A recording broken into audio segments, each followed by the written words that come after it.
but Okay, if you think that you don't need to, it's okay. But I okay. remembered Caro had this little box in your screen that just appeared, said recording. So, okay. Okay. All right. Thank you. Sorry about that. Here we go. Okay. All right. Oh. Okay, so other needs that plants have. So we know that soil is one of the things that plants need. And so we're going to look a little bit at the composition of soil to sort of understand what it is that soil, the role that soil is playing in plant development.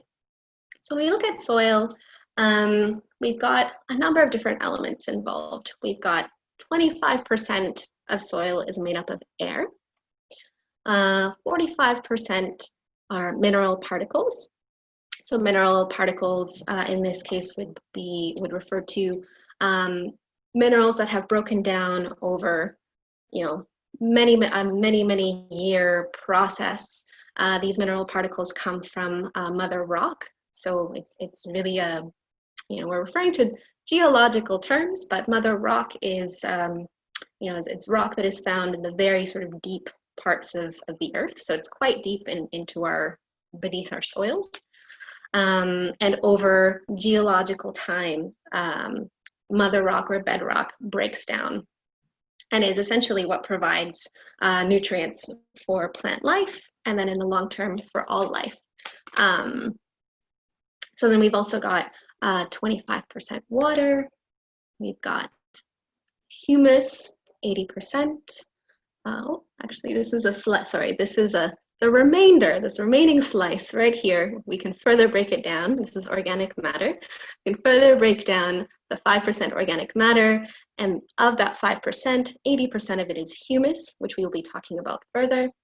10% of that is roots, and 10% of that is organisms. That would include microorganisms as well as other organisms that are not as small and more visible. There we go. Okay.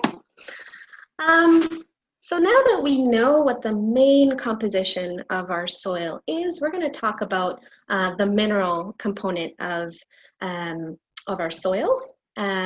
The mineral portion really refers to the part of the soil that really gives it texture. And texture turns out to have a very particular meaning for us in gardening. So we're going to look at that. So to begin, we have sand. Sand is actually plays a huge role in creating texture in our soil.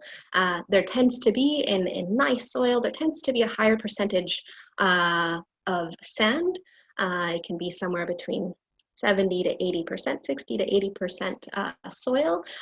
So when we look at or sand up close, we see that sand is actually bigger grain. It takes up more space, more volume. If you want to be more precise, that's 0.05 millimeters to 2 millimeters in diameter. So that's pretty big. Sand is really great at giving drainage. So drainage just refers to the ability of water to move freely in soil. And so the reason why it's really good at drainage is because the particles are so large that if you have two large particles next to each other, there will tend to be like spaces between them. When particles are larger, they also don't bind as easily. So that then naturally allows for more space to be maintained between particles. And so again, that really encourages better drainage. Silt is a slightly smaller type of mineral portion. So this will be, it says 0.002 millimeters to 0.05 millimeters. So this will reserve, actually, I'm not going to talk about that one. We'll go to clay. Clay is even smaller than silt. So clay will be 0.02 millimeters or smaller. So the very unique features of clay include the fact that it being so small, particles tend to bind more easily together, which means that you tend to have less air pockets, and so there's less drainage. So we typically think of clay that is used in body care. You have something that's very mud-like, that tends to hold together really well, which you can put on your face and you can spread it, and you won't have a lot of gaps. You won't have like a patchy, if you put on clay on your face, you have to work really hard to get patchy areas where you can actually see skin and area, it takes a lot more work. So the middle ground between clay and sand is silt. And what you have with silt is something in between the drainage that you would find between the sand and the clay. So one of our goals in the garden context is to make sure that we reach a balance of sand, silt, and clay in order to favor or to give the plants that you plan to plant the right conditions so that they're able to develop well. So we'll talk a little bit more about that in the coming slide.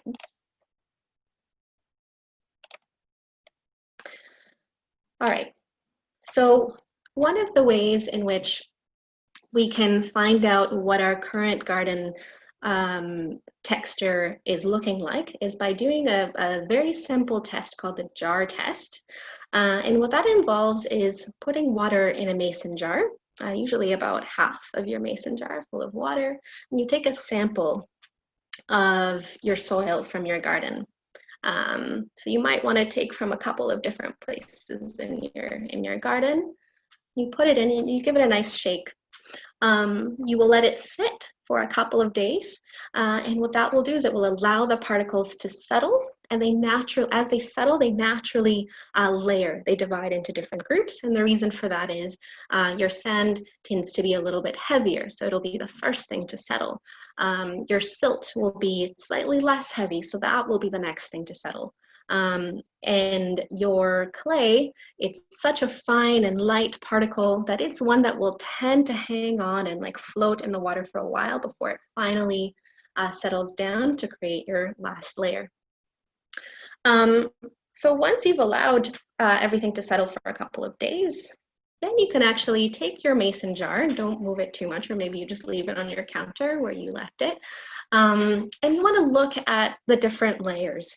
You would want to, if you look at, for example, the loam jar here on the slide, you would want to consider this entire, the content of this jar. You can imagine that this is like 100%.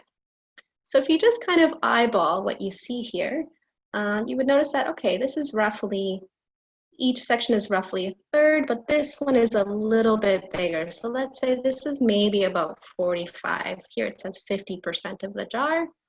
And then the other two, they look like they're like equal to each other. So if that's 50, let's say that's 50% down here, we can say these two each are roughly about 25%.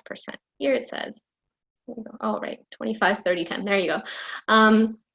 So once you've decided what the percentage is each of sand, silt, and clay, you could turn to this triangle, this texture triangle here, to help us get a sense of what kind of soil we have in our garden. So if you look at the example of, let's stick with loam. So loam, let's see, we've got 10% of, just a second.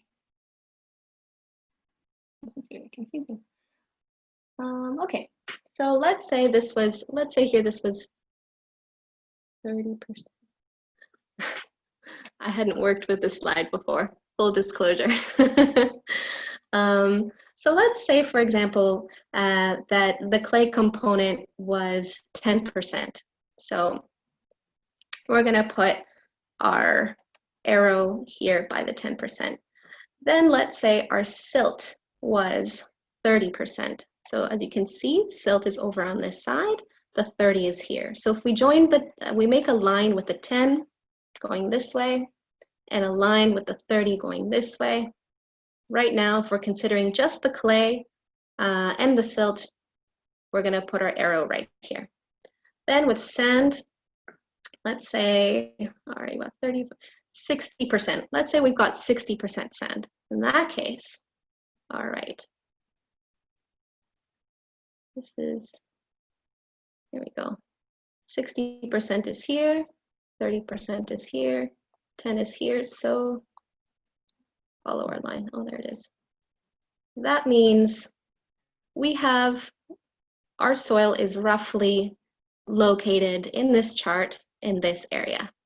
And so what you can see is that this area is shaded in this green color, and it says this is a sandy loam. So we have a little bit more sand. We have right now a soil texture that is going to be fairly good at draining. As we said before, sand tends to allow water to move freely through our body of soil.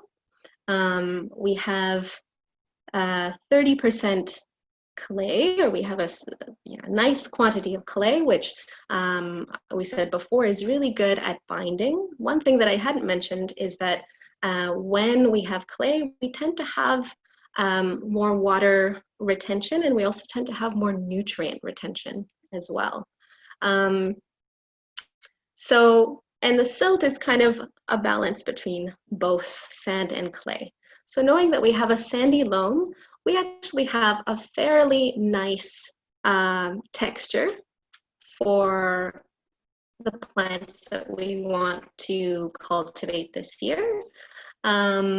If we wanted to make any alterations, generally, if it's a sandy loam, you don't need to do very much. Many of our texture issues in gardens can be remediated simply by making sure that you're adding compost to your garden beds. I usually do, in the collective gardens actually at the depot, we try to do 2 compost runs per year. So we will do one in the spring as soon as frost has passed, so when the ground has started to become a little bit warmer. And then we'll do a second round towards the end of the season. So this would be just before gardens are closing up, sometime around October, when we're putting the beds to sleep. And why compost is a really great idea, we'll be continue talking about throughout this workshop. All right, so now we're going to talk about soil structure. So this is a way of continuing to talk about some of the reasons why we want to have different elements represented in our garden soil. So what you see here in this diagram is you've got these structures, these blobs here that are called aggregates. And aggregates are basically, just like the name suggests, it's an aggregation. It's a mixture of different soil elements. So here's one unit of an aggregate, here's another one, here's another one. And so what you have inside your aggregates, you go over to the top right corner of this diagram, you've got some clay, you've got some humus, which we'll talk about in a second, you've got calcium, and then in between these aggregates, you've got macropores, and inside the aggregates, you also have micropores. So these aggregates, what they actually are, so they're a combination of these different elements, and what allows aggregates to form in the first place is having that balance of ingredients. So the sand, the silt, the clay, humus, calcium, those things will be present in a balanced way in order to allow them to bind and still also within their aggregate structure have a little bit of a micropore, which is just another way of saying a small pocket of air. And then outside of the aggregates, you've got larger pockets of air. And why we want to have the larger pockets of air is because this is where really interesting things happen with plants as they're developing. Root structure is highly dependent on air pockets for two reasons. One of them will be that as the roots are growing, it's kind of like, you know, you're a young babe, you're a growing babe, and your legs are wanting to stretch out as you're growing. So you can think of the root structure as this developing creature that needs space to be able to stretch out. Roots are often, you know, you have different types of root structures. You have some that are a little bit more knobbly and hairy. Like if you look at a lettuce, that tends to be like a more knobbly kind of root structure. It kind of stays along the surface, but it's like really messy and it looks kind of like uncombed hair. And then you've got root structures that are more like carrots. So your dandelion weeds tend to have more of that long root structure. It's a very tough root structure. But all of those roots, and then you have ones that combine both the hairy and the carrot style root. But the commonality between all of them is that in order to stretch out, they need space to move around it. So if you have a soil structure that is too clay, for example, there won't be very many pockets. So it'll be very hard, particularly for more fragile root structures, to make room for themselves. If you have a texture that is more sandy and has a lot of drainage, well, theoretically, a plant will have a lot of room to move around. Like they've got a lot of pores with a sandy texture. But the difference is that in a sandy texture, they won't have as much access to water, because as soon as you water a sandy area, the water is just going to go way down. So we're going to make it very difficult for that plant to actually have access to that water. One other thing to point out as well about aggregates is that roots are often moving downwardly. We know that, you know, there's different types of roots. So we talked about the hairy ones that tend to stay a little bit to the top, but generally they're moving down. One of the benefits of this for a plant is that when they go down, they actually are able to grab water that won't evaporate as easily when things like heat waves come in. So if you have a good texture, not only will you encourage good root development, but you'll be able to retain water through various layers of the soil. And so in those times when we have heat waves and the roots maybe are getting a little bit longer, they've been able to grow really well, they'll be able to reach further into the soil and have access to water that won't be touched by heat wave, because the heat just has a lot more trouble getting into deeper layers of soil. So what does this mean? So to be able to create aggregates or to have aggregates in your soil, you need to amend your soil every year. Amending your soil basically allows your garden, your soil, to have all of the elements that it needs for these aggregates. For example, let's talk about a little bit about humus, actually. So humus is everywhere on our soils. Humus is basically composted material. So that will include things like dead, decaying matter, plants, animals, critters. When those things break down, you end up having like really, really nutrient-rich material. When the nutrient-rich material has been broken down by microorganisms, and plants have taken up those nutrients, essentially what is left when everything that is rich in nutrient has been used, what you have left is humus. And humus is this organic matter that will still contribute. They might not be rich in nutrients, but it will still contribute to creating aggregates.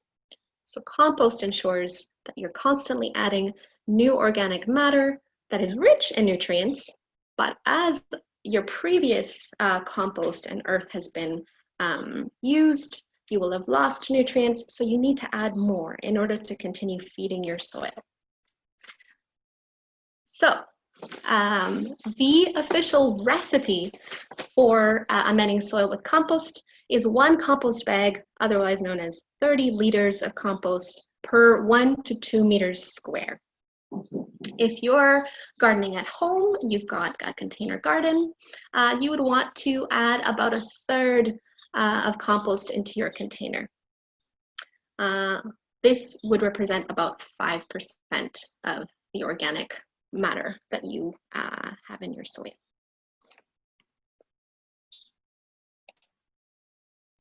Okay, so now we're going to talk a little bit about nutrients. So something else that you also find a lot of in your fresh garden soil. In Urban Ag, we talk a lot about NPK. What is this NPK? So these are 3 chemical elements, nitrogen, phosphorus, and potassium, which we need large doses of when we are cultivating food. Nitrogen is one of the ones that we tend to need to use the most. That will also depend from plant to plant, but the reasons for its importance is that nitrogen is very much involved in the development of plant proteins and chlorophyll. Chlorophyll is the component in plant cells that is responsible for converting sunlight energy into usable energy or carbohydrates inside the plant. So without chlorophyll, none of this will happen. So nitrogen is very important for that. Nitrogen is also very much involved in the growth of plants. So what I usually say is like nitrogen basically is what gives you bulk. So, sometimes we talk about like, people who are bodybuilders and bodybuilders are hugely concerned with proteins, right? So, I mean, that explains a little bit sort of the comparison that we could make with nitrogen. Nitrogen is essentially responsible for the protein, which is what gives the body of the plant girth or bulk, and is very much involved in the development of stalks. So the bigger a plant is, the more leafy, the more stocky it is, the more you know, hey, this plant is very grateful for that nitrogen. Nitrogen is also a source of energy for soil microorganisms, which can be a bit of a surprise for some people.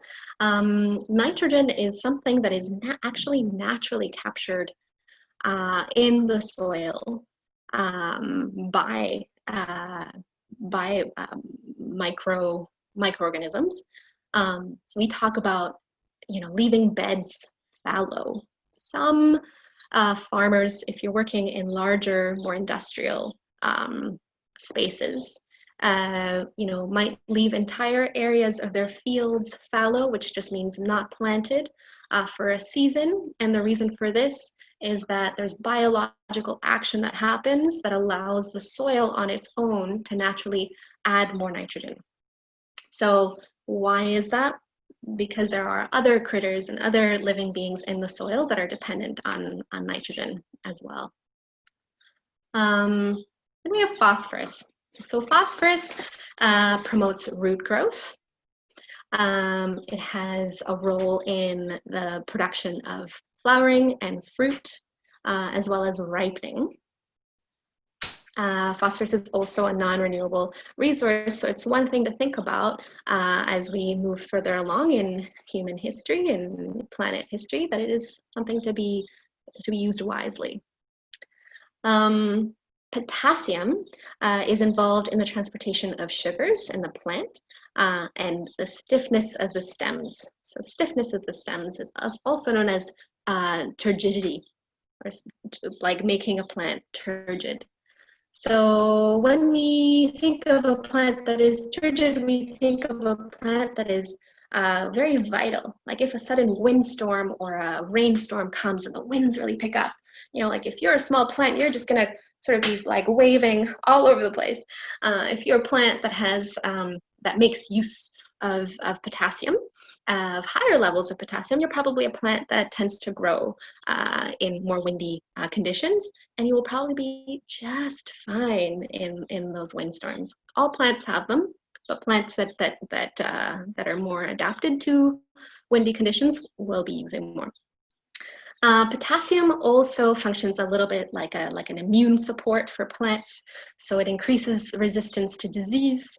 to insects, as well as to changes in temperature, such as coldness. So it would make a plant a little bit more cold hardy. If you have more potassium, you're probably more cold hardy. So we can think of things like kale, for instance, as being a plant, or any of the cabbage or brassica family plants as tending to have maybe a little bit more potassium. Okay. So one thing that is useful, I'll just point out right now, is there are some links on the slide which take you to some interesting resources if you want to learn more about any of the things that we're talking about. In this case, if we click on the nutrients link, we come to the the Botanical Gardens website, which is a really great resource for any number of topics pertaining to gardening. So you can see here, there's a section on soil texture, if you want to look more into that conversation, soil structure, pH. Right now, we're looking at mineral amendments. Again, so this is an interesting place to go. And so you can see, actually, I want to go to the elements. There we go. So you could see here a description of the different roles that macronutrients and micronutrients have on plants. So if you want to expand on that, I welcome you to come and have a look. We also have elements that are essential, but in significantly smaller doses. So things like copper and chlorine, we don't need as much, maybe even also sulfur. So if you have too many of these micronutrients present in a plant, we might actually be leaning more towards like toxicity levels. But in balance, in small quantities, it's just what the plant needs to thrive. Whoop. There we go.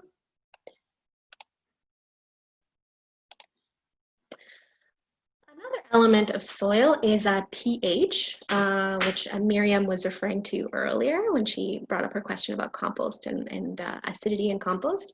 So it turns out for gardening purposes, most of the plants that we are growing need a pH level that falls somewhere between 6 or 7 on the pH scale. The reason for that is that when the pH is in this this area between 6 and 7, plants are better able to absorb and integrate nutrients found in the soil. So you could have a really, you could have a garden space where you've been so good about adding compost. Like you went to town this year, right? You're like, you know what? Previous years haven't always been so good. And I know compost is really going to do something. You bring your compost in and you've been watering, you've been weeding, you've been doing all these things, and still your plants look a little bit sad. Like maybe the leaves look a little bit small, maybe the stems look a little bit too long. And you're like, what's happening? Or maybe the flowers are misshapen as they develop. Well, one of the things to ask yourself is my soil a little bit too acidic or a little bit under acidic? The only way that you can really know is by taking a sample of your soil and sending it to a lab. It's not something that is super necessary, but if you really want to get more technical and maybe you've been having problems with your garden for a couple of years, it's something that could be worthwhile in sort of getting a full diagnostic of where your garden soil is at. And if you find out that you're a little bit alkaline, which means less acidic, or a little bit acidic, there are natural things that you could use to alter the acidity of your soil. One thing that is really important to note is that you never want to adjust your pH too drastically. When you're gardening using organic and natural methods, you generally don't want to do you don't want to overdo acidity or alkalinity, and the part of that is you don't want to have your microbiology sort of go into shock. So the suggestion is to always, if you're going to play with pH, to adjust by no more than 1 point on the pH system per season. So if one season you're at, maybe you're at 5.5, maybe your aim might be to be at like 5.75. Less could be more, and you can maybe come up with a plan over a 3 or 4 year period to adjust your pH. We'll talk a little bit about what those things are. There are things like pine needles are really good at increasing the acidity of your soil. Wood ash is really good at alkalinizing the acidity of your soil if you want to go in the other direction, so maybe you're a little bit higher than 7. But if you go to your local shop and you talk to the person who's working there, you could always say, like, these are the results that I got of my soil. I've got this type of pH. What do you recommend? That's maybe natural if you want to go for a more natural approach to gardening, which we recommend for reasons we'll continue discussing. Okay. So now we're going to talk a little bit more about fertilization. So to speak more to what Miriam was bringing up earlier. So there we have a range of different garden vegetables in this photo here. And what you see here is compost mûr and compost jeune. So this is aged compost and young compost. So aged compost is compost that has literally just been allowed to sit longer. The process of aging is just, especially if any of you make compost at home, I know Miriam does, a compost that has been aged is compost that has sat for significantly longer than 6 weeks after your compost has finished breaking down. Making compost is a whole workshop in itself, so I'm not going to go into it. But 6 weeks is the minimum amount of time that compost has to sit before you start using it. And that's the process of curing or aging your compost. So you've got plants that really like to have aged compost, and then plants that tend to like young compost. The young compost will be the compost that has maybe only sat for about 6 weeks after your compost was finished breaking down. And the reason for that is young compost tends to be a little bit more rich. So why is that? Well, the whole process of composting involves calling on different microbial activity to break down food. So the longer it sits, the more microbes are breaking stuff down and actually using up some of the nutrient that is in the soil itself. So it makes a lot of sense. If you look at the young compost, you can see that a lot of the things that are listed here are fruiting bodies. So you've got aubergine, so that would be, I forget sometimes, I speak 3 languages. Eggplant, merci. Eggplant, cucumber, we've got courge, so squash, we've got pumpkin, we've got corn, rhubarb, which can be a bit of a surprise, and tomatoes, which we know for all of you who plant tomatoes, our tomatoes are very nutrient needing plant. And then the rest on this side, you've got one commonality that you'll find in here is that quite a few of the things that are in here are actually roots or have bigger roots. So you've got carrots, céleri rave, so that would be celeriac. You've got radishes, you've got panais, which is, I believe, a turnip. So roots generally tend to require less nutrients. So you could see why it is no wonder that an older compost would be much nicer to this plant that generally doesn't need as many nutrients as the other folks. I'm going to skip this section here. Go to...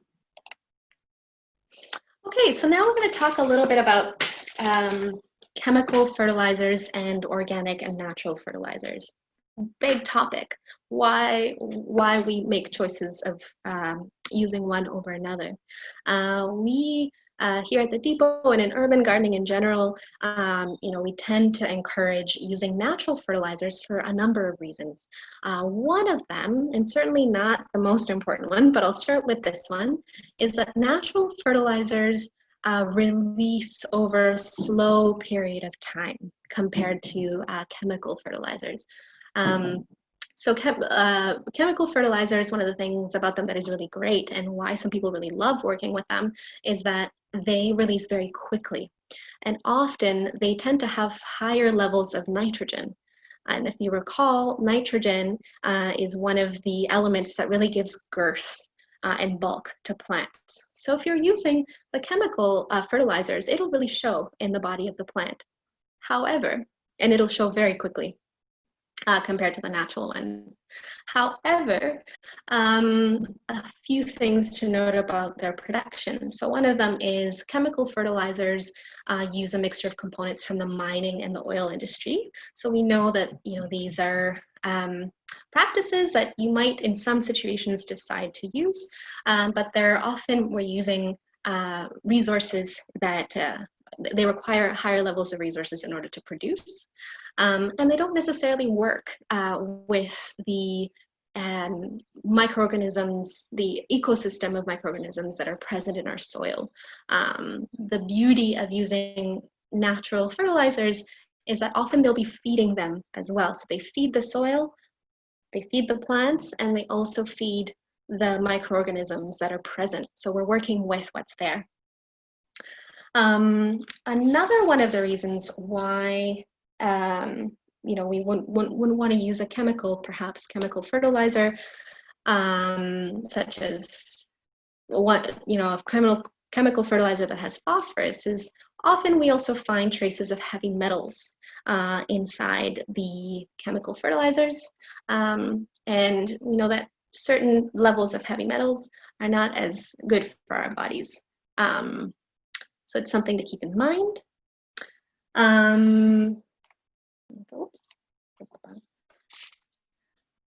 Let's see. Okay. Other reasons. Just one moment. Okay. So the other thing is we've talked about using compost. And one of the reasons we use compost is because it encourages good structure, good texture. So if we're supporting that system in our soil, then our plants are going to be absorbing their nutrients a lot more easily. We won't perceive a need to use fast-acting fertilizers if we're giving the soil the things that it needs in order to maximize the use of the nutrients that are already present in the ground. Natural fertilizers oftentimes have several different ways in which they're supporting the plant. So not only are they feeding our soil, but they're actually improving the immune system of plants. So plants are better able to respond to pests and to disease. So we go down to the section on potassium. We just have a couple of notes about how to choose fertilizers. In chemical fertilizers, we often find some trends in the ways in which NPK is valued on a package. That means is that chemical fertilizers, when you buy them at the store, you'll often see at the bottom of like the name of the brand, you'll see a series of numbers. Sometimes it's 20-20-20 if you're getting a fertilizer for indoor plants, or 15-30-15, 10-52-10 for other types of plants, maybe outdoor plants.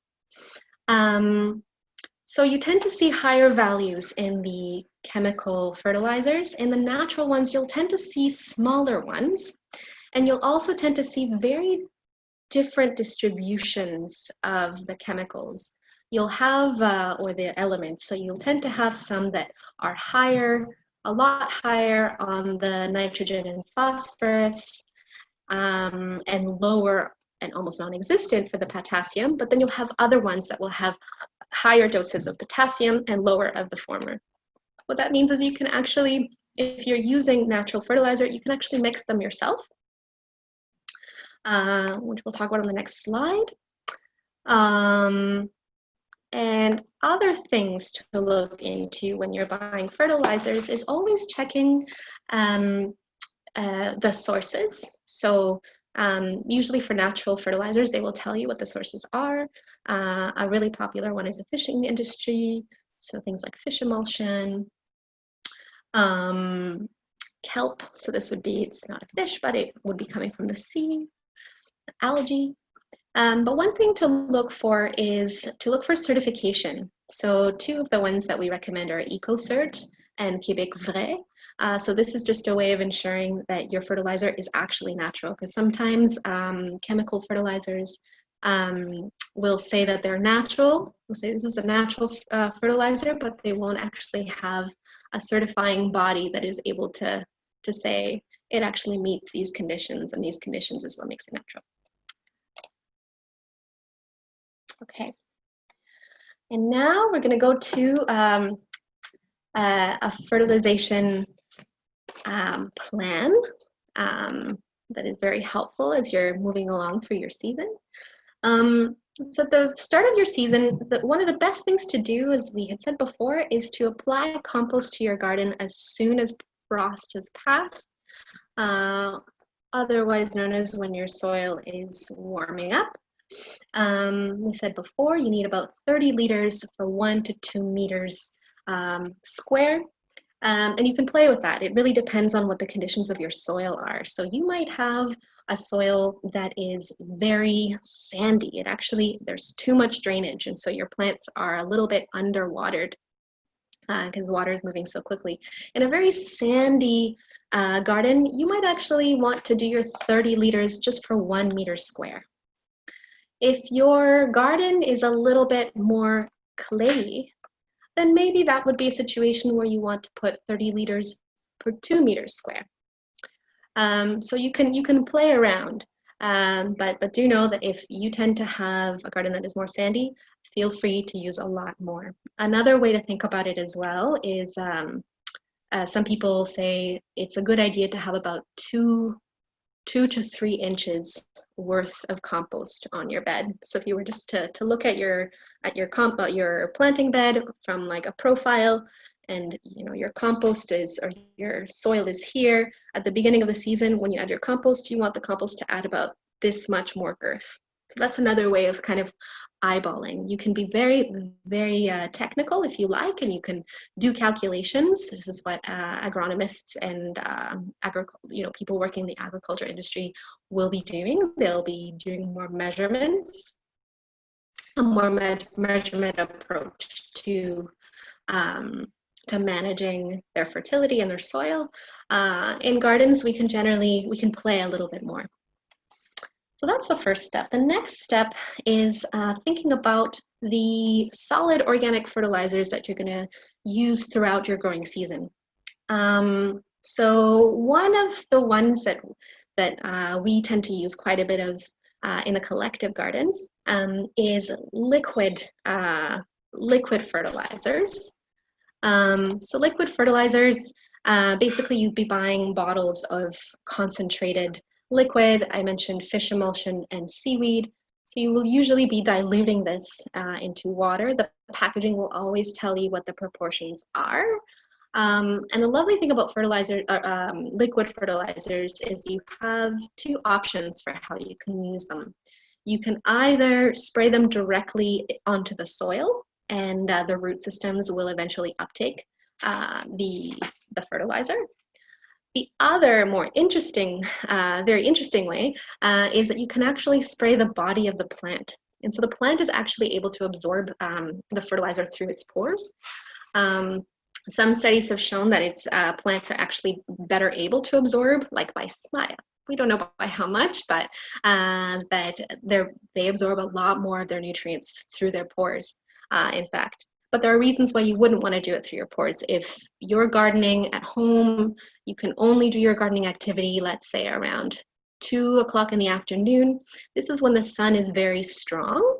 And if you add water to the physical body of the plant at 2 p.m., the water kind of acts like a magnifying glass.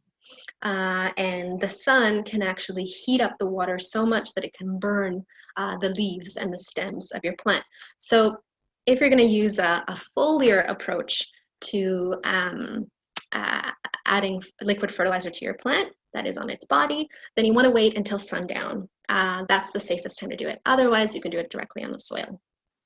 Here we go. Another way, and Caroline is a big fan, my colleague is a big fan of this approach, is you can use Actisol, which is, it's a fertilizer you can buy in the store. It's all natural, so it's a mixture of different things. There will usually be shrimp powder, bone meal, chicken poop, like all sorts of really, really nutritious stuff into one container. And she suggests using about 100 grams per square meter if you're going to add fertilizer once per month in your garden. If you want to divvy it up, you feel like maybe doing smaller amounts over a longer period of time is best, then you can, for instance, divide it into 2, and you can do 50 grams like the first week of July and 50 grams again the third week of July, and so on and so forth up until August. Other fertilization practices include green manures, compost teas, and slurries. Otherwise known in French, you may have heard of this, it's called purin. Purin is one that I'm not a fan of, but I will share with you what I know. Basically, you're making like a fermented anaerobic tea. So you fill a container with half the amount of a particular plant that is high in the nutrients that you want your other plants in your garden to benefit from. So something like stinging nettle or comfrey are really popular slurry or purin tea herbs. And so you would fill your bucket half with that herb, fill the bucket with water, and cover it. It's really important that it doesn't have access to oxygen. And what happens is as it brews, you want it to brew for about 10 days. You want to check on it every day, give it like a nice little stir, and then close it again. Come back the next day, open it, give it a nice stir, close it for 10 days. And what happens is all sorts of biological activity starts happening on the tea, and water is also absorbing the nutrients from the herbs. But it also smells incredibly awful. So if you're like me and you don't like a bad smell and you want to stay in your garden, don't use it. If you're not turned off by the smell, you find it's actually perfume to keep you inspired and to keep you coming back to your garden, then this might be a good practice for you. People say it's really good for adding nutrition to your garden, to your plants, and also in improving the overall immune function of your plant, so it's better able to grow undeterred, and healthy and strong. Green manures is another option. Green manures basically refer to seeds that we would plant at the end of the season of our main crops. We would plant something like peas or oats. Just at the end of the season, they would start to grow. You would put your garden down, like prepare it for the winter. So you would put perhaps mulch at the end of the season or straw, let it sit over the winter. And in the spring, before you plant your main crops on that bed, again, you would work it, you would chop it down, work it into the soil, add your compost, let it sit for a while, and the nutrients from the peas and from the oats would be breaking down while you're waiting to plant your main crops. And then again, we are adding more fertility, we're adding more nitrogen, we're adding more minerals, so that when your next big crop goes in, it'll be really happy that it will have more access to more nutrients.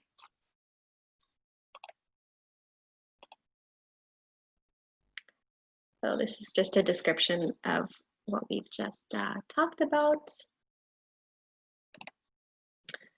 Lastly, this is, we don't often talk about the three sisters as being exclusively a soil, a resource for the soil. But if any of you have heard of the Three Sisters, the Three Sisters is an approach to gardening that comes from, it's pre-Columbian. It's existed among indigenous communities for a long time. It is said that the Iroquois were some of the first people to use this approach to cultivation, and they were really taking hold of the opportunities that plants naturally give to each other, for opportunities for mutual support. So we can think of them as three sisters. There's actually a story that is a part of a traditional story that is a part of the idea of the three sisters. To tell it in brief, there's three sisters who, for X reasons, there's many different interpretations, decide that they can work together really well. And the three sisters were corn, squash, and beans. In scientific terms, why they work really well together, or even just observing them, would be that corn grows very tall. It's very stocky. So it allows something like a bean or a Malabar spinach, which naturally trellis upwardly.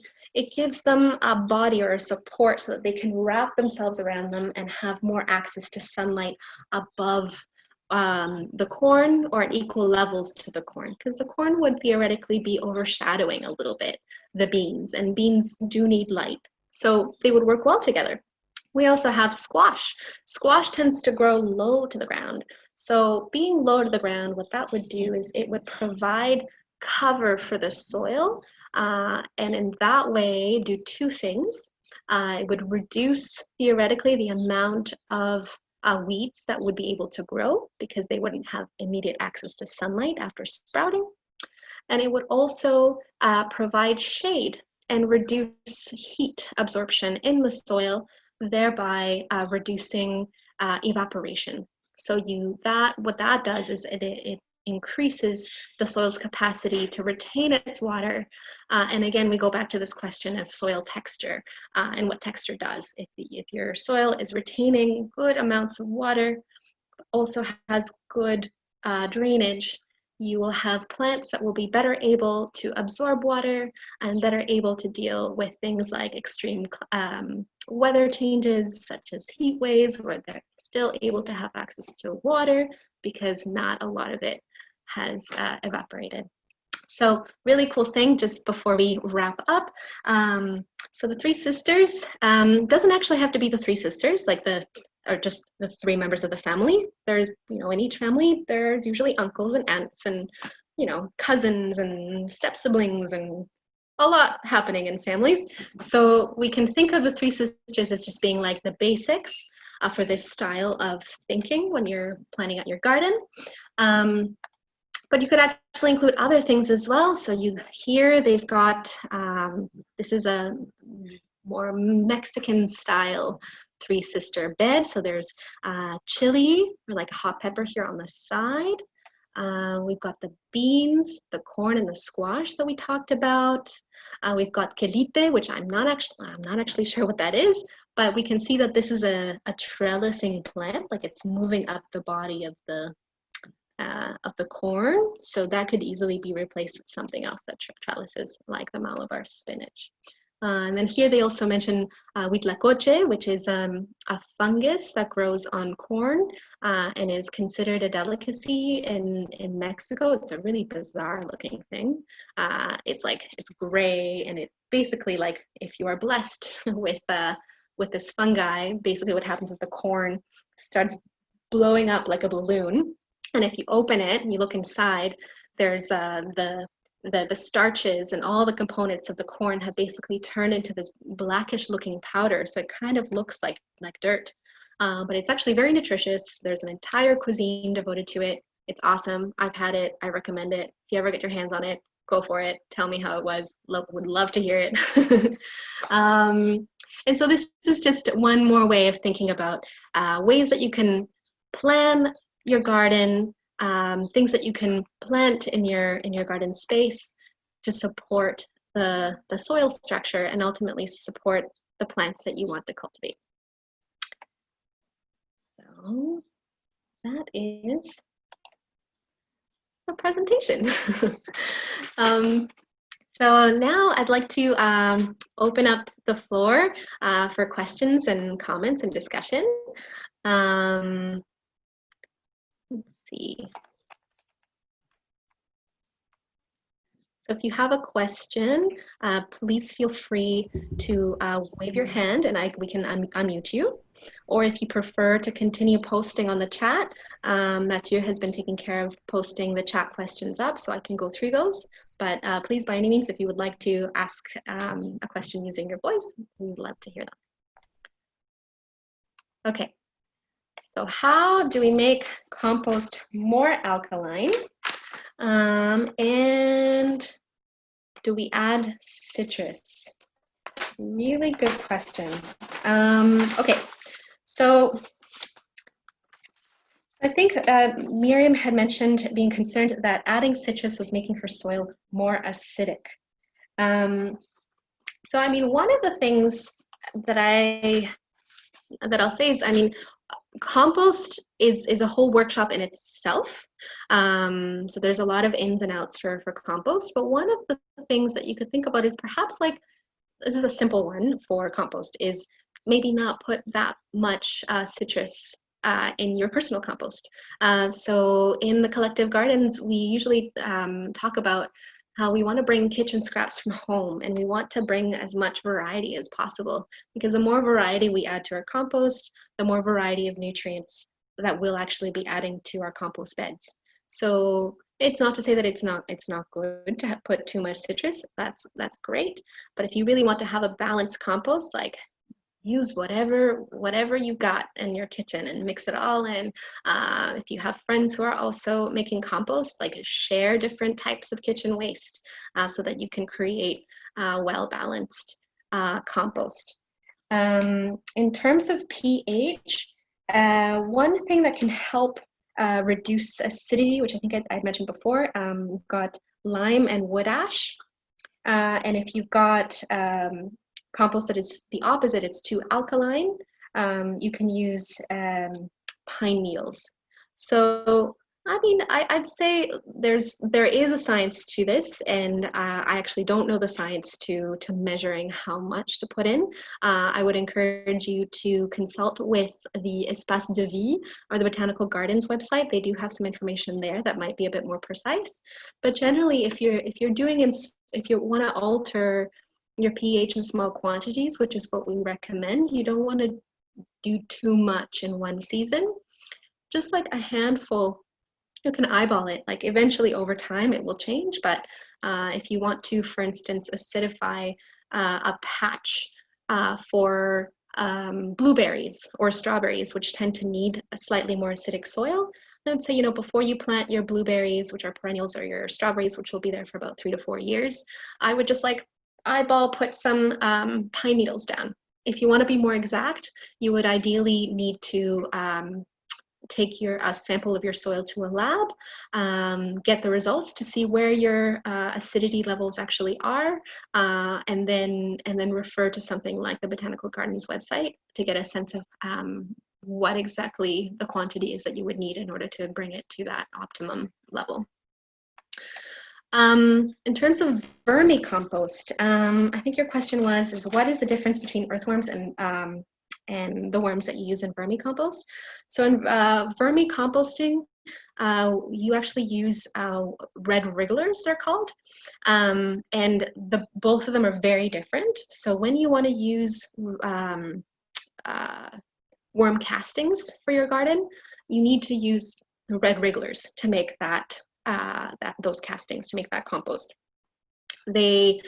Earthworms do not have the same effect as worm castings from the red wrigglers. Red wrigglers have really interesting intestinal flora happening in their guts. So part of the benefits of using worm castings has to do with the unique way in which their digestive systems work through the nutrients that they're breaking down, which then gets used to create the compost, the castings which you use in your garden. Is it okay to reuse soil in a container garden? And is there any material to use for balcony gardening For example, plastic pots versus wood containers. Oh, okay, my colleague answered this. Okay. You can add things if you want. Okay.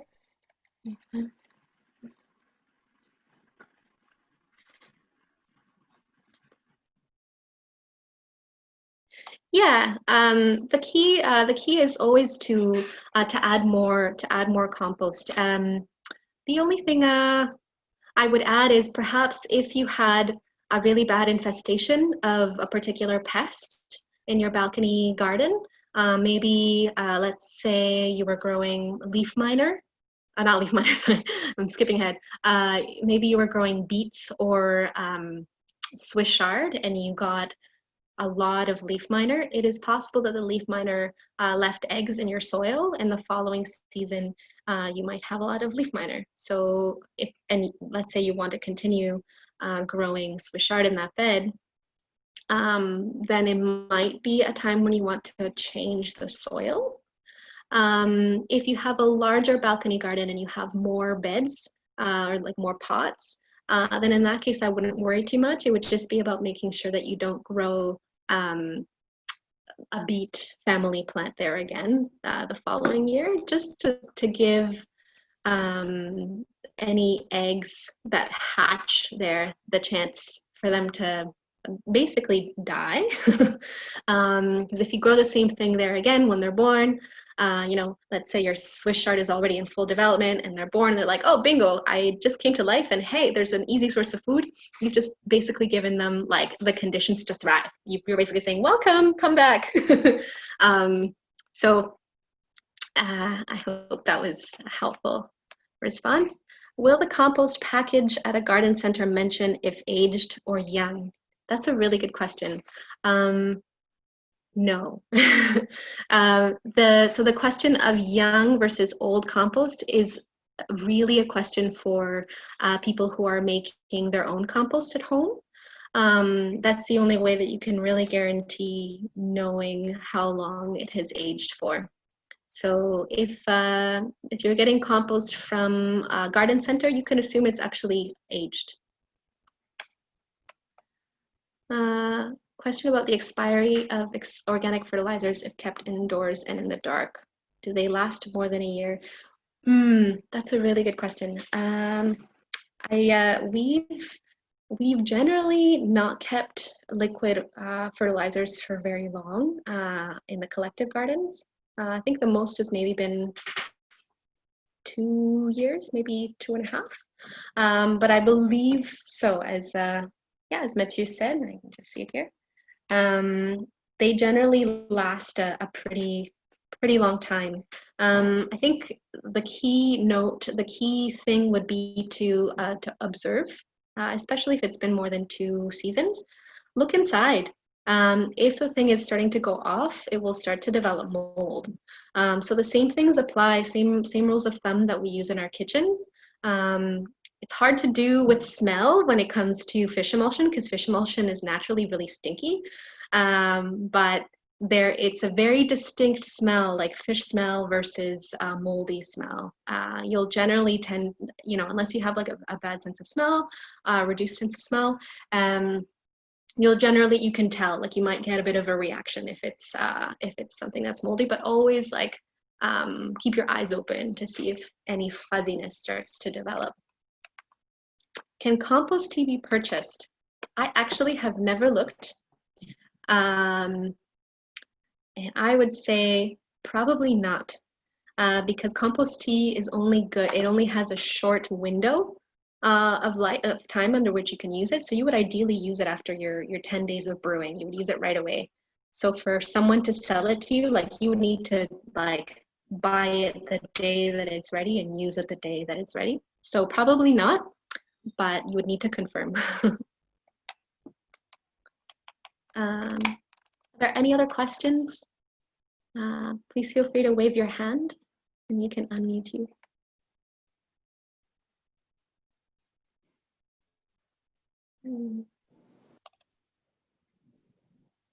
Anyone?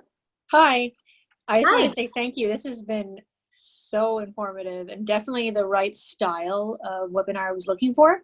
The Oh, right amount awesome. of science and explanation underneath gardening. So I'm happy I joined today. I asked the question about the expired or potentially expired fertilizer. I Yeah. have the algae style, Yep. and I bought it for sure a year ago. And then I just was scared to use it again because I was like, what if I poison everything? So I would notice, like, I would take a look if it looks moldy and so on, Yeah. something like that. I also balcony garden. Okay.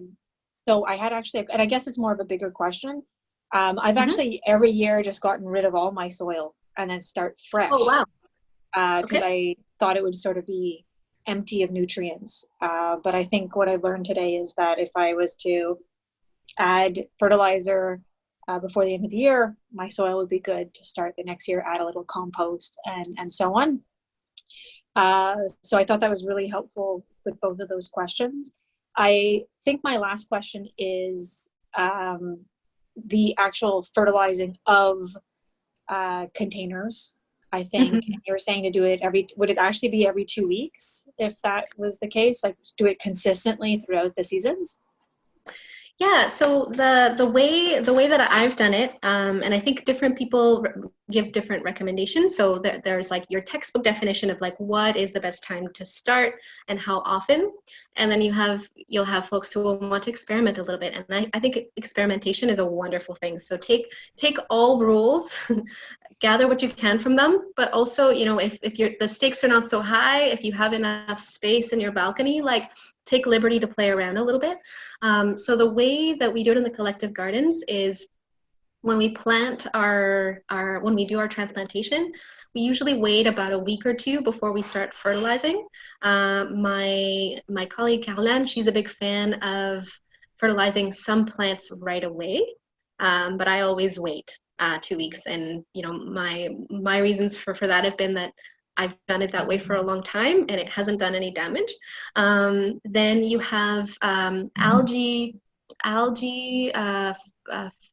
liquid tends to recommend every 2 weeks, and the fish emulsion tends to recommend every week.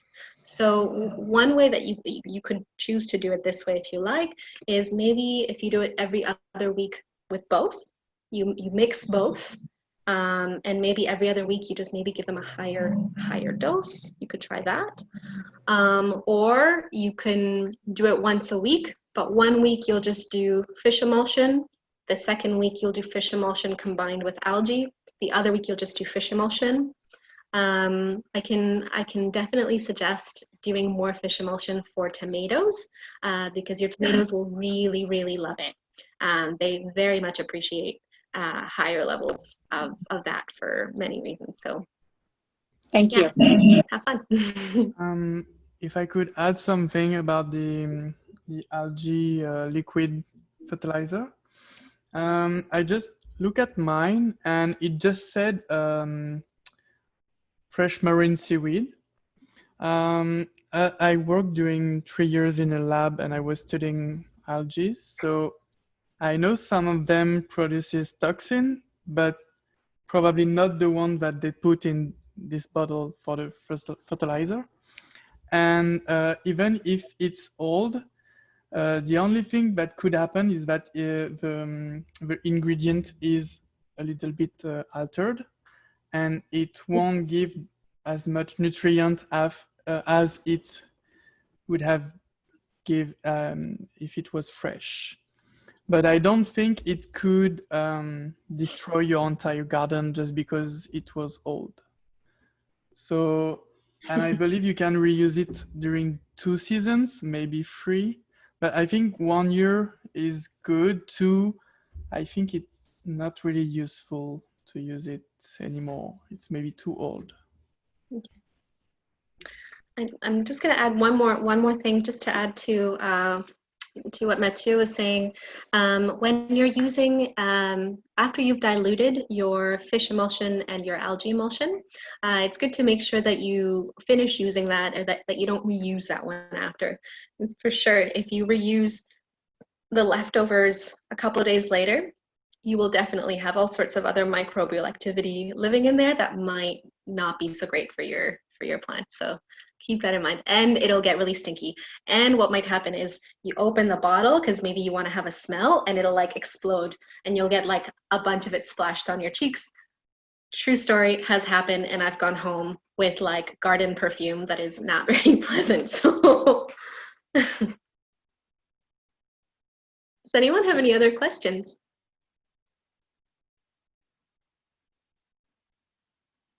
Okay. Well, thank you very much for coming out to this workshop. It was really fun talking about gardening with everyone. If you have any other questions about gardening or collective gardening in general at the depot, or even about our SAPUS program, which is actually how we're putting this together. SAPUS is our social economy project at the depot. We give workshops to children and adults, and we build gardens throughout the city as one way to incur funds for other programming. If you have any questions at all or want to reach out about our programming at the depot, feel free to send us an email at sapus@mtl.org or ag.urbain@depotmtl.org. Have a great night, everyone. Bye. Bye. Bye, Madeline. Bye, Miriam.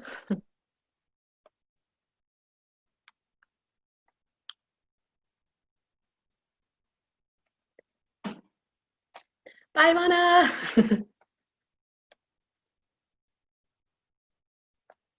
Good evening, Sonia.